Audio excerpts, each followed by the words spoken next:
hello, everybody. And another beautiful Monday. Okay, if you don't have here, we're running about 90. That's not bad. Something new. Got a little music in the background today. I always try to keep you guys on the air. So welcome back. We're going to live viewer or replay viewer. We are so glad to have you. Today, ladies and gentlemen, I'm first going to thank our replay viewers and then I'm going to introduce our speaker. I'm really excited. I mean, this lady, when I tell you phenomenal, she is definitely phenomenal. So we're going to get started. First, we're thanking our sponsors. We have the Idea Club, and the president of the Idea Club is Dumas Martin Jr. And Dumas Martin Jr. can help you if you are doing formation for a nonprofit, a 501c3. If you're doing a corporation, an S corp or a C corp, or if you're doing any of those things, he is the man to go to. Go to the Idea Club at theideaclub.com, and that's Dumas Martin Jr. We also have those of you that are looking to travel. If you're looking to travel, you can go to wealthtraveltours.com.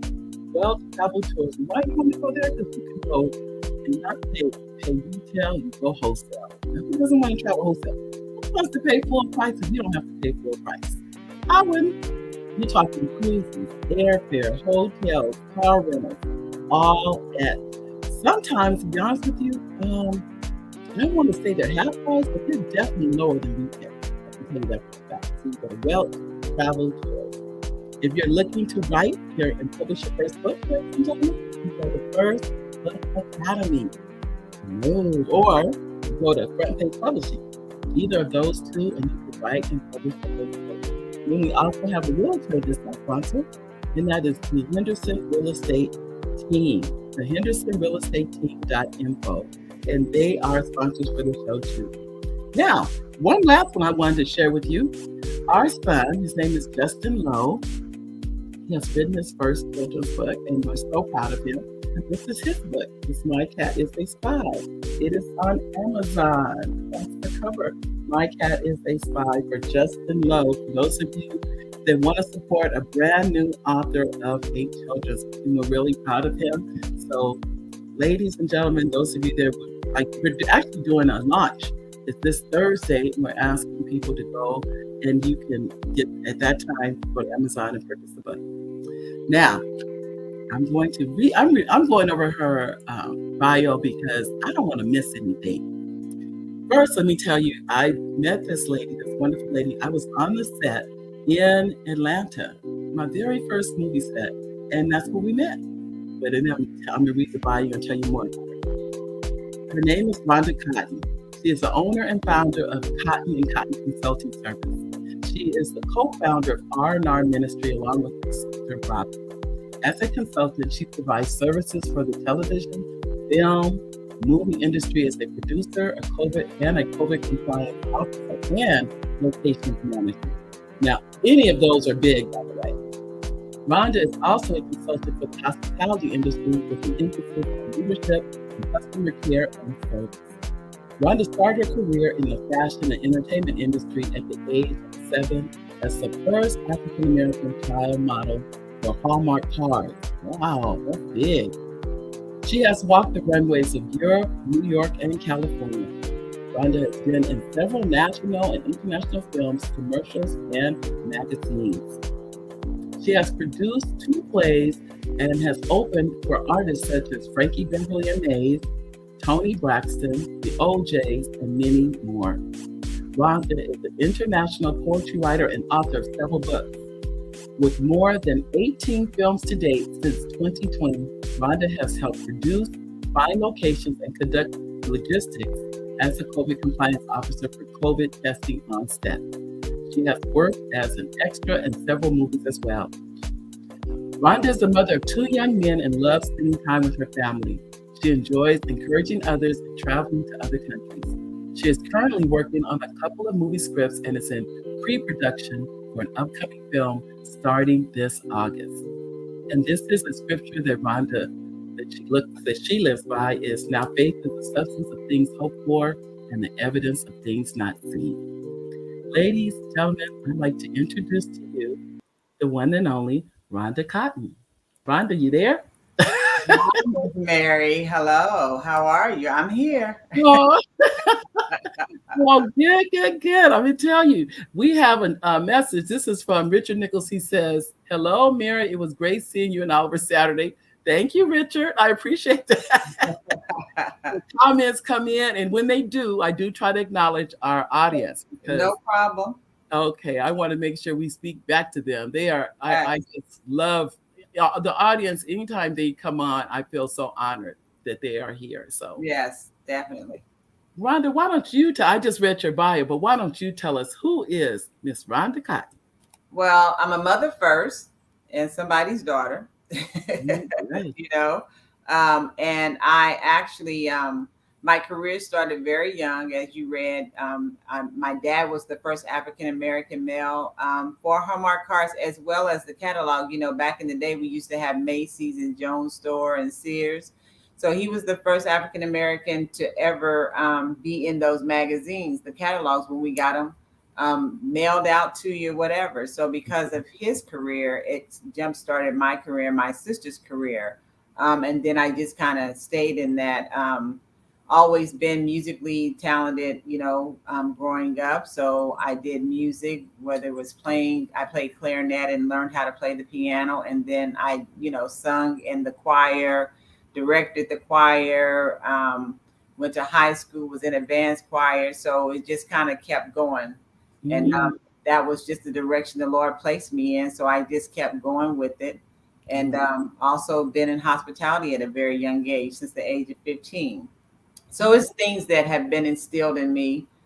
Service is a big thing that my family definitely embodies when it comes to just doing things and serving people, and then just doing what God is calling you to do. right, If you do that, that's the easiest thing in your life, because you don't ever have to worry about being somebody that you're not. right, right. Well, Yeah.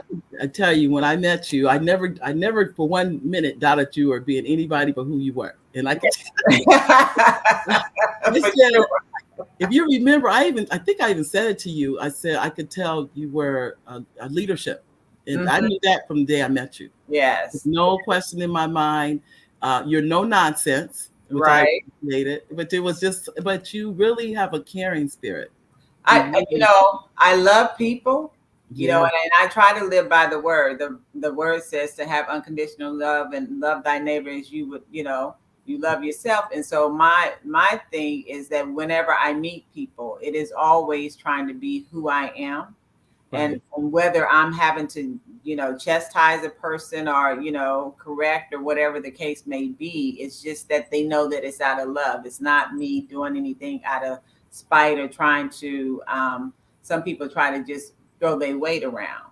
right, No, it is just me, that I care, and I care about people, and I care about, the mindset of people that are around me. Because I need right. you to be able to think. I need you to understand, Hmm. what you're doing, what's going on. And then if you're going from A to B, I need you to know how to get there. So, Right. I really do have a love for people. I may not like to Mhm. be around them all the time, but I really have for people, making sure that they're good. So, yeah, No, that's me. no. Well, I appreciate you because, as I said before, we met on the set in Atlanta. Yes. And, I was I for me, and I don't know if you knew this. I truly felt like a fish out of water. I had no clue what I was doing. I just did what I knew to do. Yeah. Uh, and I think the one thing I did, like I said, was easy. I did what I did as a teacher, which is I was trying to learn everybody's name. Right. That was how many people on set? About was it Oh, 70? we had about 60, 70 people. I mean, it could Yeah. be crazy at times. Yeah. And it was so much easier when I could call their name. And Exactly. And that's the even one thing I remember everybody's name. I don't care what's going on. And it is because, now that you say it, it is because I was a teacher. So that may be by the reason I do, mhm, remember names and try to maintain the name to the face, because people like to be acknowledged, not by yes. that person or him over there, or where's she at, or, or bring her to. No, they like to be acknowledged by their name. So that means a Yeah. lot to them. And it is, I mean, we were there, it was a couple weeks, 2 weeks, I think it was. Yes. But in that 2 week period, all I kept thinking was when I taught, I would get the sheet, before school. And my goal was to just sit down and learn, the names of my students. So when they came through the door, now their face would match. Right. But it was still, to me, like I said, as I mentioned, it was a learning experience. I had never been on a set. And then I was the crafty person on the set. I didn't even know what that was. I don't know if I told you that. Oh, no, I didn't. No, we didn't know that. They told, this is the truth. They said, Mary, you're doing crafty. I never said anything. I don't know what that was. Right. They didn't say that. And I just said, okay. All I said was, okay.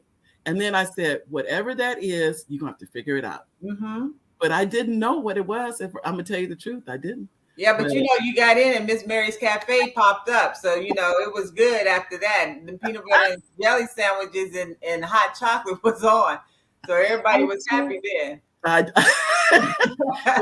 Richard said, hello, Rhonda Cotton. Tell him I said hello.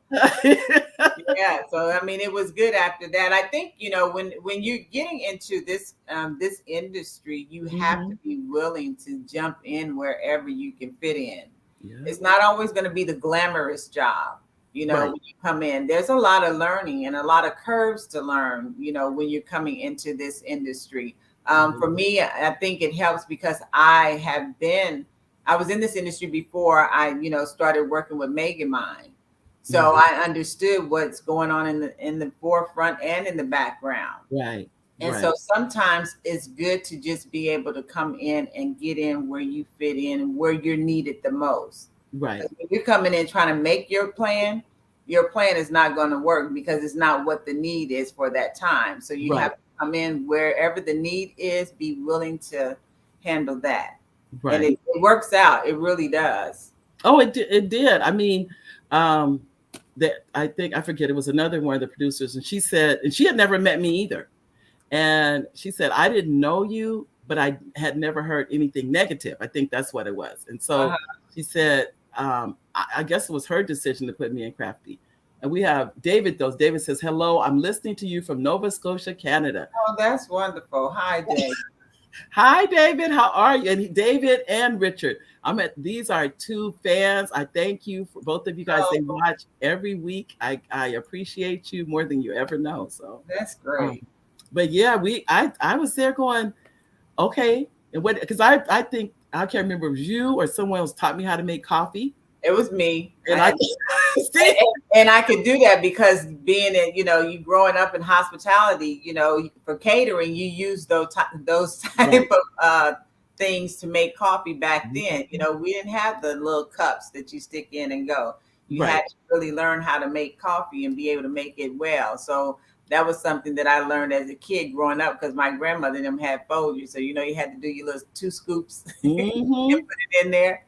So, it's a learning experience. But, the experiences that you get stay with you for a long time. It's invaluable. Yeah. I mean, I'll be the first one to admit, but I enjoyed every second of it. I really did. I enjoyed it. Was work. Don't get me wrong. I don't want anybody to think. Because I even shared with you how I was putting down what I was doing. And one of the younger, production, we're all behind the scenes, and she talked to me. And when she talked to me that day, I sat there, I was in awe of how she felt about everything. But she was telling me, because I told her when I was trying to diminish my role. And she said, why do you think that your position is any less than anybody else's? It is not. That's what she really made me see that it isn't. We're a team. It's everybody's position is invaluable. Yes. And when you're called to that position, understand that's your position. Right. That's your stance. That's what you're there to do. So, it's like when you talk about a team, you have a team. If it takes 12 players to be on the team, it takes 12 players. Right. You can survive with maybe 11, 10, 9, 8, you're stretching, 7, you really stretching. By the time you get to 6, it's over. You got to regroup. Right. but every team member is valuable for the team to operate and to operate successfully. Right. So, and crafty is probably the biggest thing that is needed all day Right. while we're on set, because it helps us get rejuvenated, Yeah. get nourishment. You get junk food that you shouldn't be eating, but you're eating it so you can keep going. You Right. know, so it is the thing that holds the whole team together. It is what, fuels the team actually. Right. Kathy, that's what they do. They fuel the team. They You know, do. so Yeah. they make sure that whatever is needed for everybody, and a lot of times they try to make sure they have something for everybody's taste. Right. Because we have people that are vegan, Presbyterian, Mhm. pescatarian, all of that stuff. You got, meat lovers, whatever, Right. I can't have sugar. I need gluten free. Yeah. That's their job. Yeah. Oh, it is a big job. And I know for me, knowing I really just had the serving end of it. But I know Lynette had to make sure she was at the purchasing side. She was That I, she was it was a big job. I sat there going, wow. But I learned, like I said, just being on, knowing that you're a member of the team, knowing that you're part of a team, and we're right. all here there. We're all here to make this movie a success. Exactly. And So, that's the key. Yeah. So so I enjoyed, but it was still, I tell anybody, it is work, but it's a kind of work that you feel fulfilled from. At least I know that's how I felt. yeah. Yeah. Connie King on. Hello, Connie. From the Black American Resource Directory. She's Okay. she's in to say hi. We have Jeanette. Jeanette McGee says hi. I'm listening to the program, and I guess God and I guess God continue to bless you in your ministry, and all of you have a blessed and I know she's been prosperous day. Tuesday. Thank you, Jeanette. Thank you very much. She made the correction. That's okay, Jeanette. We know what you meant. Thank you. Thank you for sure. Because I know all of us. I mean, well, I don't speak for me. That my world it doesn't exist without God. Right. And it doesn't. I mean, anybody that's doing whatever now, if you're here after COVID started, there's a reason. God has a purpose for you, and you need to be paying attention. A lot of people didn't make it, and a lot of us experienced a lot of loss. But then through that, I believe God birthed out of you what was supposed to have been birthed that you've been sitting on. Right. So I think COVID came to make some people just get up off of their tushes and stop relying on the government for a real job, and start relying on God to show them how to walk in their purpose so that they can go and do what God has called them to do. Right. Me, going into COVID, it just kind of opened the door, and Tressa and Don of MegaMind, the owners of MegaMind, they trust me, entrusted in me to add me to their team to do something, because you couldn't get around it. Like COVID, I went in as the COVID compliant officer, making sure that we were being tested and things were going right. So I do the logistics for the movies that we have to make sure that we're being tested correctly in the appropriate number of times, because you have so many times that you have to be tested. Your talent needs to be tested. Your crew needs to be tested. Just a lot of things that go into that. And so, the reality was that before COVID hit, me and Tressa had spoken. She had asked me just to be the chaplain for her company. So I was like, okay, what is that? What do you need me to do?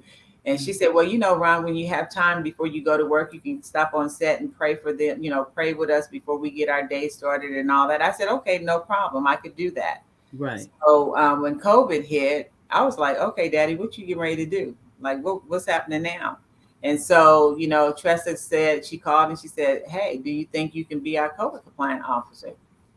I said, sure. What is that? Let me, look at it. And then I talked to her and I talked to Kristen. And so we kind of went over some things and definitely paying attention and getting a lot of advice and guidance from our SAG rep, who helped walk us through to tell us what we needed to do and what had to be done. And then, that's how everything started. That's how I ended up back into the industry. But when I was a child, my goal as a kid, I saw Susan DePass, a documentary on her. She Mm-hmm. worked in Motown, and she would, had been managing and promoting the Jacksons and a lot of other people, Smokey Robinson and some other people. So I watched the documentary on her. Uh-huh. She had become an executive producer, started her own company. And I said at that time, that's what I'm going to do. I didn't like being in front of the camera, but I could do a whole lot behind the camera. And Right. so, I said, well, that's what I want to do. So Right. even in being in the entertainment industry and music and stuff like that, I had to be out front when I had to be out front, but I was more comfortable being in the back just to get the job done Wow. and seeing things, how they progress and move forward. Right. So I just believe like God kissed me when COVID came. He kissed me and said, hey, let me take you back to my promise to you. Oh, And so wait, by doing that, he brought me to where I needed to be, right. because my focus had been on my children, raising them and making sure that they were doing what they needed to do and they could, move forward in life. And now when you find out you're an empty nester, but you're still working for somebody else's happiness, Right. it's no longer your happiness, it's somebody else's happiness. Yeah. And so, COVID came. I said, Lord, you kissed me. Like you just said, okay, well, here, let's go. This is what you asked for. This was my promise to you as a child. So this is what I'm going to do. And you can do it in this capacity. So then it says, okay, well, can you serve somebody else when you used to being the leader? Oh, I just slapped myself with that. That's good. Yes. Serve somebody else when you used to being the leader. And the reality comes when the challenge is, can you sit back and take directives and be okay with somebody leading you so that God can do what he needs to do for you? And my answer was yes, easy. Easy. I don't have a problem. So if you got a vision and you tell me that vision, I'm going to see the vision and then I'm going to help you get to the vision. Wow. Whatever my purpose is in that, I need to do what I need to do, because the blessing is if you win, I'm winning. See, I don't have to be the one up front. Right. But if you win and I'm connected to you, I'm winning just as well. That's right. Whatever my part is in it is helping you get to your destiny. And that's how I look at it. And, and we're talking to people that are wanting to do this and talking about what they can and cannot do, or they got to be up front instantaneously. The reality is you can't be where you want to be if you can't learn to serve people that are sitting in the seat that you want to get in. Woo! Let me clap on that one. And that's the reality of it. If you can't serve people sitting in the seat that you're trying to sit in, it's not going to work for you, because you're going to always try to figure out how you can come up, and your coming up may not be the correct one. So you will end up in a situation you never wanted to be in because you couldn't wait to serve. Wow. So that's what, this has brought to me, and it's brought it back a lot of things. Like I've seen people in the industry that I know from way back, right. And to be able to see them now and talk to them now and, and just see how things have transitioned, and so a lot of things just happens and you just have to be ready for it. So that was my introductory back into the entertainment industry on the movie side was, I said yes to be the chaplain. I said yes to be the COVID compliance officer. And then when everything else started unfolding, then I started just doing whatever it is that I could do to help her move forward. So anytime something is going on, they need some help, or I realize that, hey, you need some help. I can do that. I know I can do that. Just tell me what you need and I can do that. And so her and Don has really blessed me because they trust me, that anything that they placed in my hands to do, that I will do it. And if I don't understand it, I don't have a problem asking. Right. Going back and bouncing off, say, what do you think about this? The biggest thing about us when we're in an industry that, glamorizes everything. People get stuck on the red carpet. What happened before the red carpet? They happy to be on the red carpet, but what's all the work before the red carpet comes? People don't even know. They don't care to know because they just want to be on the red carpet. No. And that's the whole thing. More. Yeah, but when you don't want to, when you're not willing to digest that information, when you're not willing to do the work, when you're not willing to just be a part of something and Yeah. let yourself be vulnerable in areas and times that you're not used to, you Right. can't get the best you. Your Wow. value as a person is not going to be on the level you think it is because you can't even intake what you need to. So that means don't have the capacity to hold what's been given to you. Yeah. Now what? You just sitting here trying to Yeah. figure it out. So for Yeah. me, every day is a blessing. Anytime that I get to do anything, anytime that I'm needed or whatever, when I see people that come to our set and I know the people that are coming, I instantly start praying because I need us to have a good set. But most importantly, I need us to change the mind of the men and women that are coming on our set to see that God moves. I don't care if you're in Hollywood, Atlanta, across the ocean, you can be anywhere. And as long as God's hands in it, it's going to work, you Yeah. know. And when the Yeah. people come on our set, that's what they're seeing. They're Oh, falling in yeah. love with MegaMind because That's it's a there. family thing. And you know what though? Many people don't know what MegaMind is. So I'm just going to go back because some do and some don't. Uh, Right. MegaMind is the creation. The founder of MegaMind is a lady who is just, when I tell you, outstanding, wonderful person.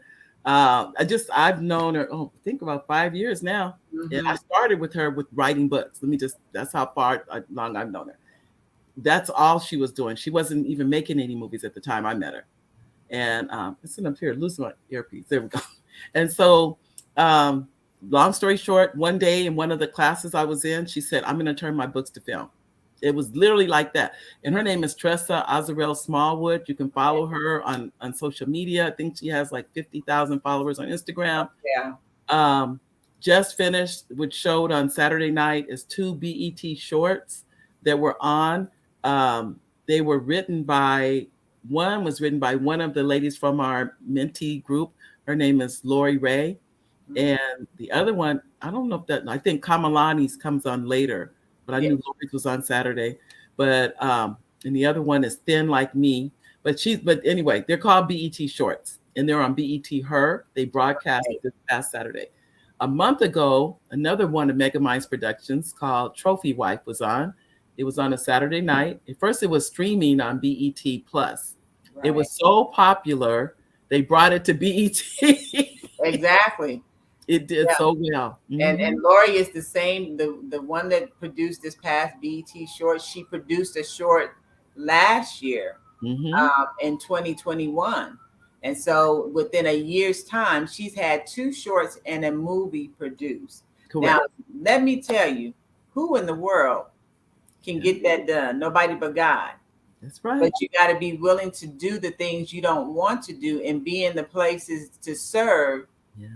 where you normally think, well, no, I'm not going to do that because that's not what I'm trying to accomplish. And then God does that. It just shows you that, first of all, Tressa, um, she definitely listens to the voice of God. Yes. God gave her the vision. She stuck with the vision. She does not deviate from the vision. And no matter what's going on, she stays the course, but she has a heart for people. So Right. she does what she can, her mentee programs and all the things she does outside of just being the producer, the EP, and all of that.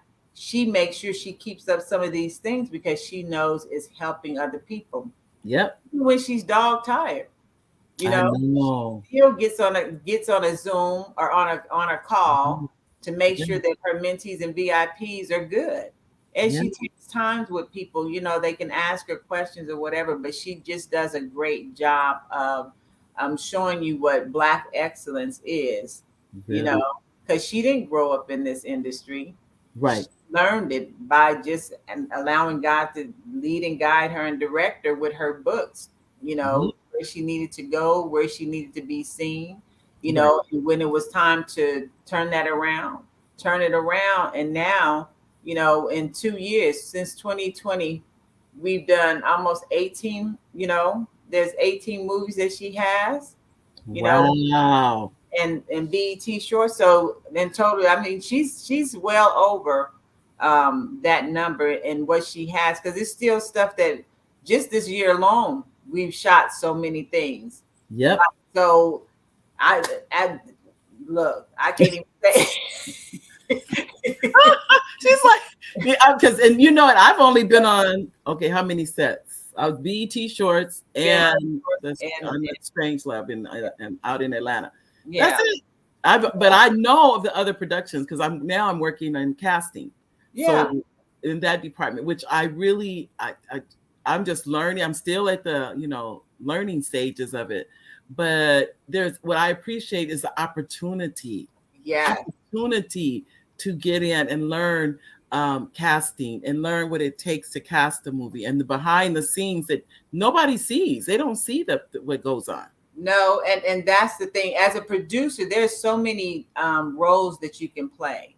You Mhm. know, there's so many things that you can do as a producer. What I do is not what a lot of some of the other ladies do. You know, I got a line producer. That's the person that handles the budget, knows what's going on. You know, then you have a creative producers. You have producers that actually put the whole schedule together. You know, they're the ones that's finding all the crew members and making sure that they're ready to go, you know, Right. so that when it's time to shoot, you shoot. We got a casting, director, that cast for us, the talent, Right. so there's so many pieces to the Yes. puzzle of doing a movie. And you need them all. Yep. You need every last one of them, because without it, you can't flow. So you need everything so that you can flow and get what you're actually shooting for in regards to the product that you're putting out there. And so for me, I was not a movie person. Hmm. Getting back into this industry has Hmm. caused me to start watching more things. I'm looking for quality because I know what kind of quality we put out. So I'm always looking at somebody else's stuff, trying to see what kind of quality they have, that they're putting out. And what Right. I can say, I'm truly, truly happy to know that I'm with a company that I can work with and Yes. be a part of, and the quality of work Yes. stands out above anything else. It really does. And when Oh, it's people no see it, question. they talk about it. I told my mom and them about Trophy Wife, and I swear to God, they done went and watched Trophy Wife a few times. So they calling me to tell me, "Did you know Trophy Wife is on this?" Like, okay, you know. But that's what happens when you're doing something and other people can engage, but also it speaks to the quality of work and the people that work, you work That's with, true. that we're able to do something and put something out and brings light to other people, whether it's Yeah. laughter, just mysterious stuff, whatever it is, horror, all of that stuff, you get something out of it, and it's a good product. So at the end of the day, that's really what the goal is. And then we have some comments here, and then we're going to talk about some other projects coming up. We have Black American Resource Directory. Connie says hello. She's at work, so she has the volume turned down. That's okay, Connie. No problem. She said down. And then we have Gwendolyn. Gwendolyn's actually my cousin. She says hello, Mary and Rhonda. Hi, Hi, Miss Gwen. Gwendolyn. Well, I can tell you too. I know we can't. One thing I think we can talk about is the one that's coming up, because I've seen it all over social media, and that's Wicked City, which is a series. OMG. Let me tell you, that was shot in Atlanta, and I have to say, when that's a seal that has been stamped, Wow. the dynamics of that whole series is off the chain. It was so Wow. good that just little glimpse, I said, no, I'm not even gonna watch it. I need to wait till it hits so Right. that I can just sit and binge watch. Right. But it's something else that came from one of, two people that I work with all the time, Miss Yeah. Christian Iris Johnson and Miss Serena Lee. When I say Black girl power, and awesome, it is just awesome. And so Wow. for me, the excitement is to see all these women that I get to work with being who they are, Yes. putting out great stuff. Tress is she's very picky about the people she has around her, and she wants to make sure that, the people that she have around her, mentees as well, because she gives mentees and VIPs a lot of time to come on set to, just to be there to see what it looks like behind the scene, because they're sitting there talking to her about things. And some of them have, I know a few of them have already produced things. Yes. Since March. Yeah. So it's about 3 or 4, maybe 5 things that have already been produced by people that have been that are in her mentee program. Yeah. And they've done some shorts, and from what I hear, they're wonderful and fantastic. But just that opportunity, we can't go to Hollywood and just have somebody brand that works in the industry and say, hey, give me a shot. No, because I'll tell you, when I made the trip to Atlanta, it was so funny because people would say, "You're from California?" And they would always act like, and I said, yes. They said, well, why don't you, they actually said this to me, why don't you go to Hollywood and work for a production company? I said, I'm going to be honest with you. You know how you guys work, how it's not easy to get on set. This is not easy. Everybody's not going to let you walk on a set. And I said, I had an opportunity and to be on the set, and if it meant coming to Atlanta to do it, then that's what I'm going to do. But I'm not going to sit here and say, well, I'm a walk into Hollywood. I don't know though. I don't know the people in Hollywood. And the reality is this: even walking on, in Hollywood or even in Atlanta and some of those other production companies, you don't really get a chance to see things up close and personal. Right. So like, she'll ask people to come, and they'll say, she'll call and let me know, hey, I got this person coming, and so when she tells me that, then I embrace her mentees, because here's an opportunity for them to actually see all the things that she's been teaching them. Right. And you're not just coming in just to be there. You're coming in to learn. You're coming in to see what's going on behind the scenes. You may decide that you want to sit in a certain department and learn what they're doing, because it's something that you're going to be doing. But the fact is, to be able to be invited to come to a set and sit and learn, and then talk to the people, the writers, the directors, the DPs, the producers, all of that. That's something that is priceless. It is. And I tell you, I have written more since I've been on set than I ever wrote before I was ever on set. Now it has I cannot even begin those creative juices. All kinds of ideas have come to me because I've seen what it takes to make it. Yeah. And I know that I can do it. I think that's what it did for me, was to see, oh yeah, you can do this. I was like, oh, I think I had the fantasy of it, but not the reality of it. And that's good. That's good right there, because a lot of people live in a fantasy world, and the reality is this: it's a lot of work. It is. And even when you dog tired, you need to still be able to sit down and write. You need to still be able to do something towards your goal and your dream, because otherwise, if you're not willing to do that, then, it'll take a long time. And then some people, I don't want everybody to think you're going to hop in and it's going to happen overnight. Sometimes the Lord just sits your stuff there to be still for a season, because it's not that right season for that to be put out. But when the time comes and your season starts to kick in, then, you'll pick it back up and keep it moving. I think patience is a virtue. It is the one thing that you have to learn how to have. Yeah. And what I've learned how to do, I'm not asking for patience. I ask for peace, because when you have peace, you're not tripping. You're going to do what you got to do and keep it moving. So while you're waiting and while you're seeing when your time, if you're next, just understand, if you're connected to somebody winning, you on the same street, it's got to hit you, because it can't go past you. Right.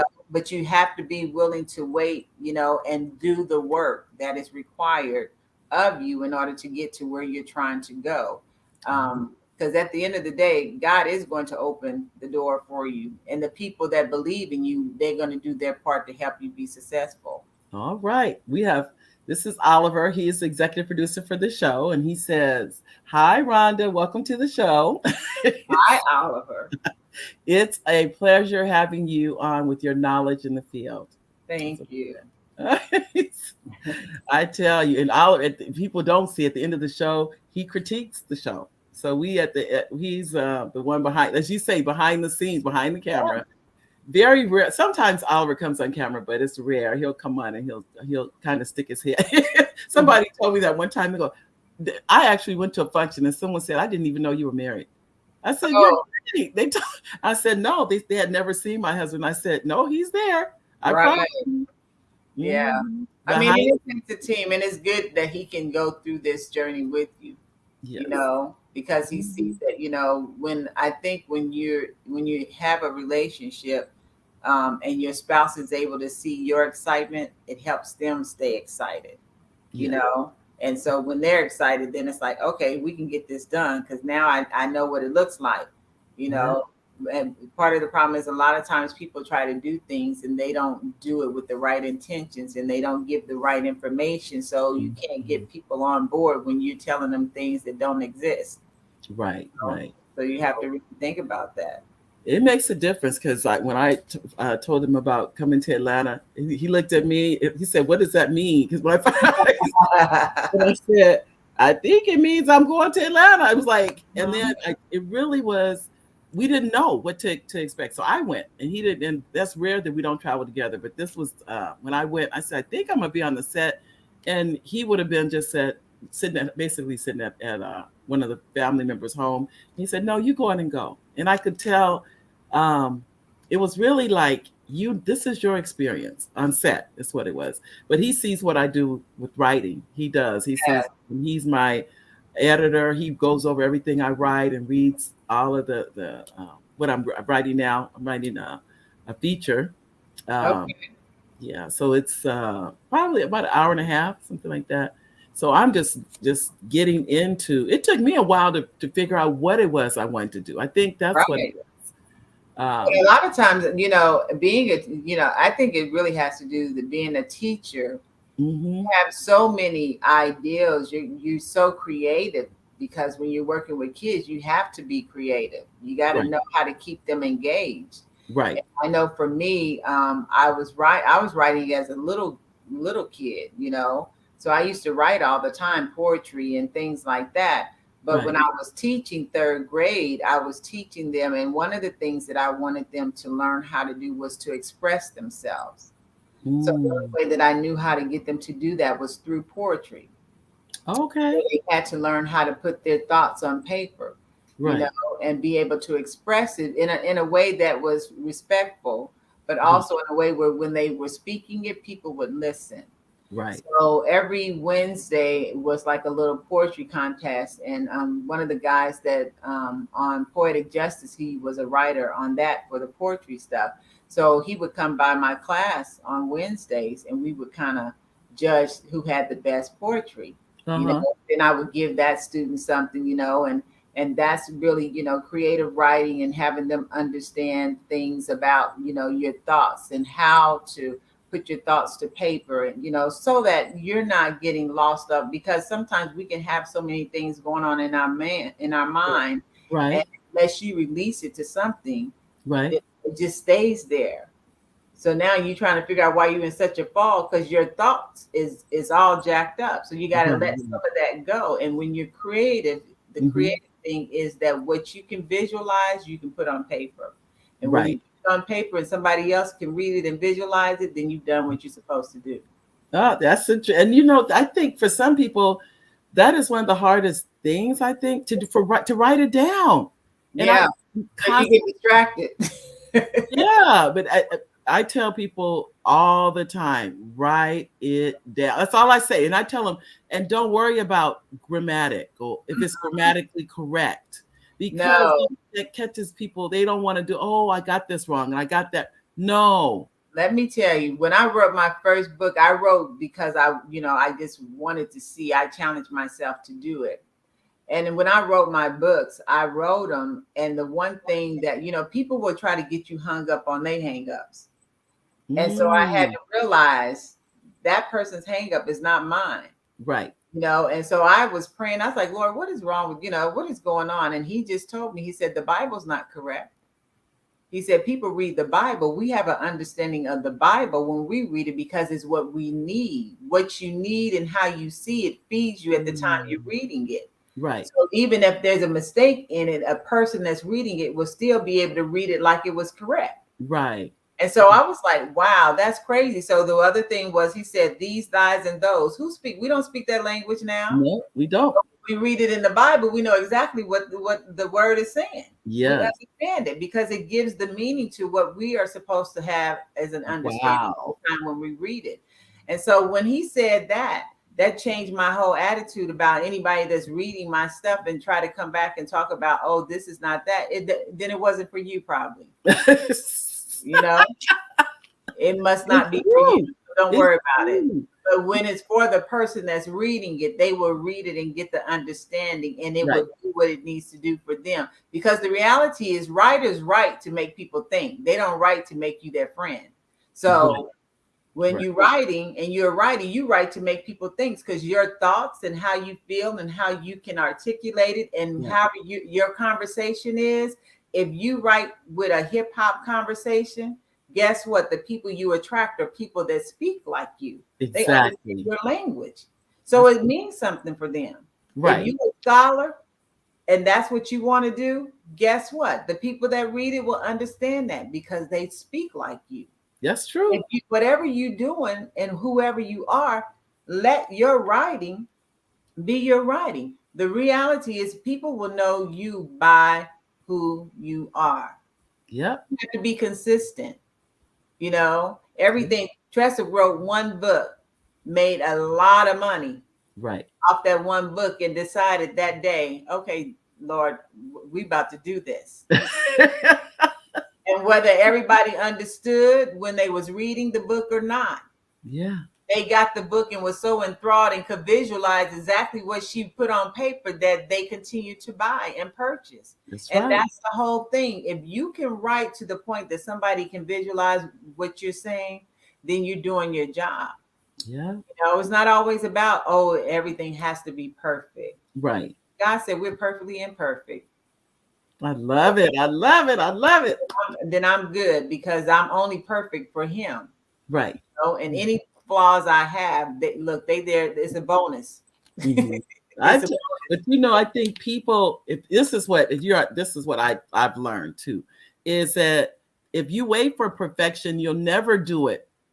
It's not about perfect. It's not about that. Whatever we're writing, if you're painting, whatever it is you're doing, perfection is not real. It's just not real. It's like everybody talking about, I'm gonna wait till all my bills are paid before I get married. You're gonna be waiting forever. Because all your bills are not gonna be paid in order for you to decide when you're gonna get married. That's the wrong attitude. So whatever you got right now and God and it's in you, then you need to sit down and do what you got to do. Because perfection is not an option. We are never going to be perfect. No. Anything. No matter what. If perfection is your thing, then I know you got to be going crazy right about now. Yeah. Because there's nothing in this world that's perfect. We got a whole lot happening right now. Yeah. So, you know, if perfection is what people are waiting on, to sit down and write down their vision, to sit down and talk about, you know, what their opportunities are, or, you know, perfection is where you're feeling like, oh, well, you know, until I get my apples and oranges in separate bags or have a bushel of grapes, then and only then will that be okay for me. Well, you know what? There's people that got apples, oranges, and grapes all together and making things happen. Totally imperfect. So you need to figure out. You got to figure it out. You do, and you know what? It's got to be. I'll be honest. I retired early from teaching, and my principal tried to talk me out of it.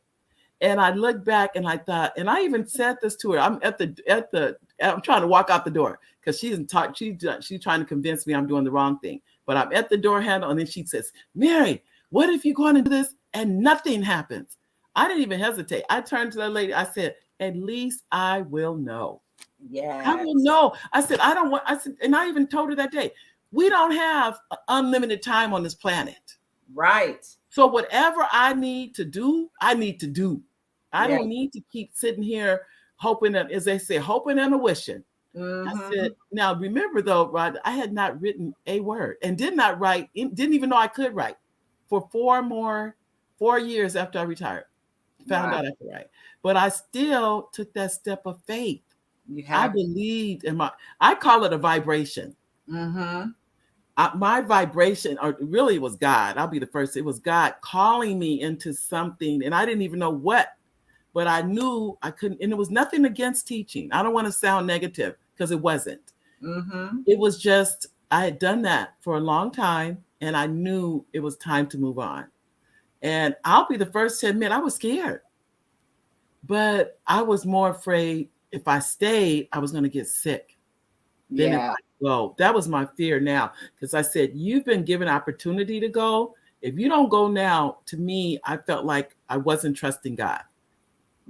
And ooh, that right there, that is the biggest thing. Cause I think, right when before COVID hit and in November 2019, the Holy Spirit told me, said, hey, July of next year is gonna be different. So, whenever he tells, that's my warning shot that, something's about to change. Right. So for me, I'm thinking it's about to be about, a job change or whatever. Mm-hmm. Because I was like, I'm so tired of dealing with people. Like, I need a break. I need a Right. brain break just from having to manage people all the time and doing the Mm-hmm. daily stuff, budgets, all of that.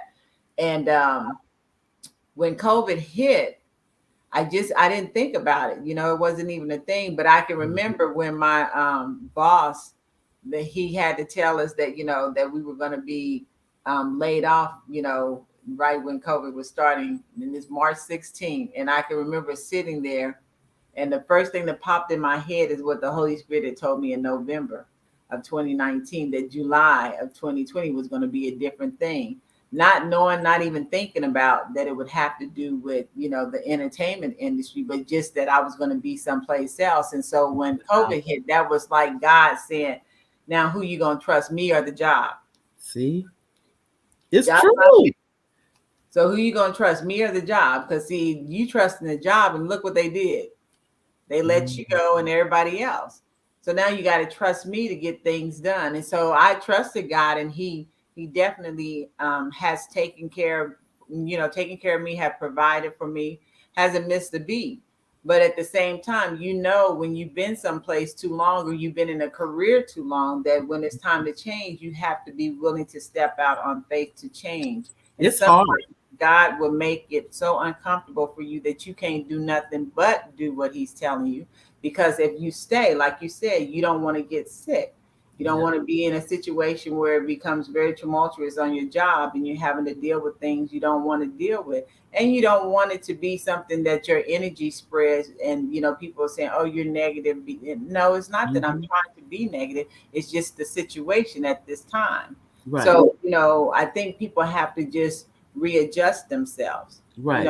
Sometimes you got to take an inventory of yourself. Right. And You where do.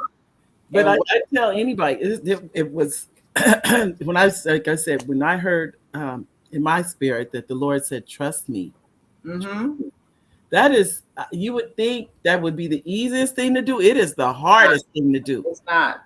It's not, because you think it's like, did I really hear that, the voice of God, or did I make that up? You going, all that's going through you too. But I knew in my heart, it was the Lord saying, trust me. Just trust me. I know you don't see, you stepping out and you don't see where you go, where you step into is what it is. But just trust me. It may not look like what you think it's supposed to look like. Like I said, it was 4 years later before I wrote my first book. And shockingly, and I say shockingly, because it did. It was number one on Amazon. I kept thinking, is this, I literally opened up the page and I was staring at it like this, like, is this real? This is, this is real that you, 4 years earlier. So in other words, it was you, God. It's what it confirmed in me. It was you. It wasn't me thinking it was you. But it's not easy. But I know too, we're nearing the end of the program. I do want to give you a chance to say any words to our audience. And I do want to let you know, we so appreciate your time coming on the show today. Oh, thank you. Thank you for, having me. I do want to say this. My grandmother used to say, when you allow other people to tell you how to live your life, you always have to live the life they want for you. You never live the life you need to live for yourself. Woo. So I've always in my own life have lived my own life. And regardless of whether people like it or not, they agree with it. I've always done what I need to do because at the end of the day, the only person I have to answer to is God. And in this industry, it is an industry that's very fickle. You have very fickle people. You have some people that they're good, sometimes they're not.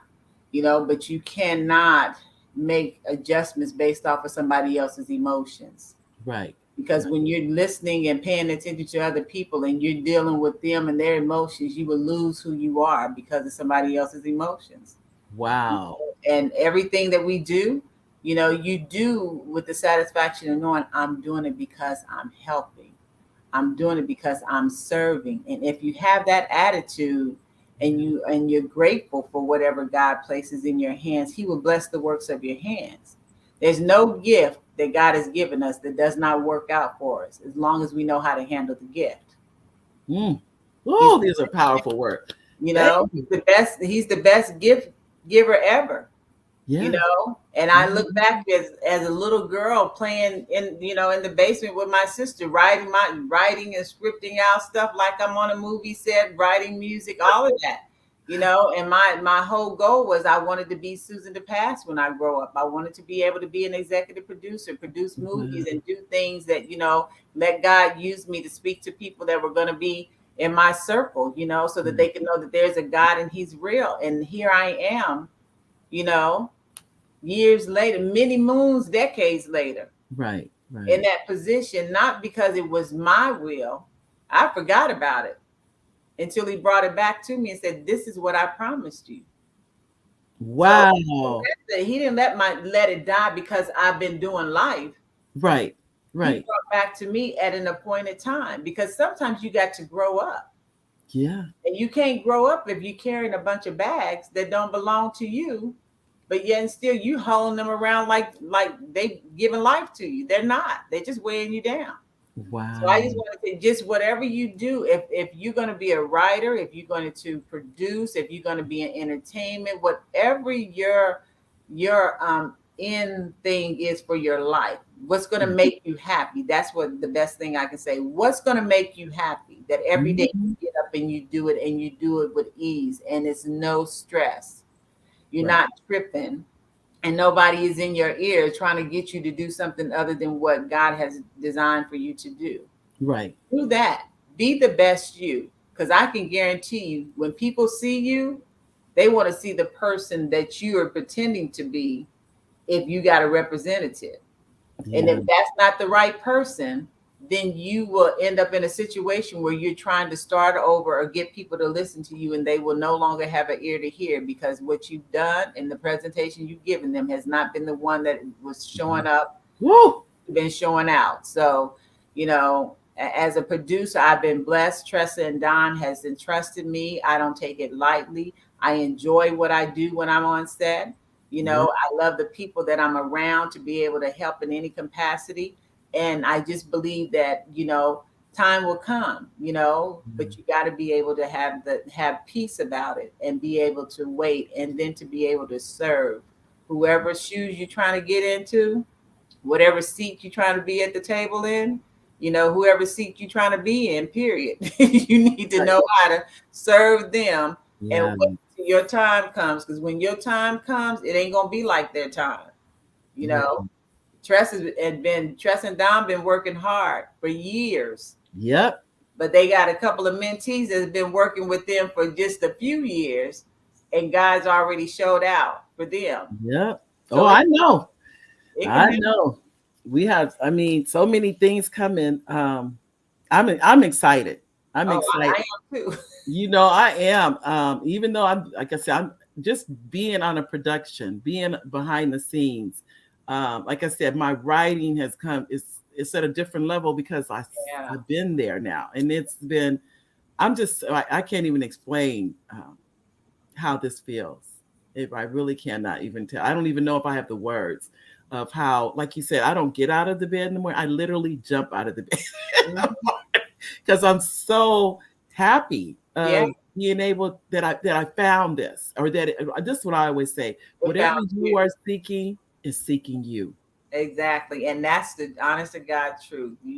Sometimes, you don't realize that what's so deep down inside is still there until the Lord brings it to your doorstep. Yeah. I'm gonna tell you, we have to leave on that one comment because we're exactly at almost 2:00. But I want to tell you, thank you for your time, Rhonda. Thank you for being on the show. And please come back again because we would love to have you. I will. Thank you All so right. much for having me. You're welcome. You're welcome.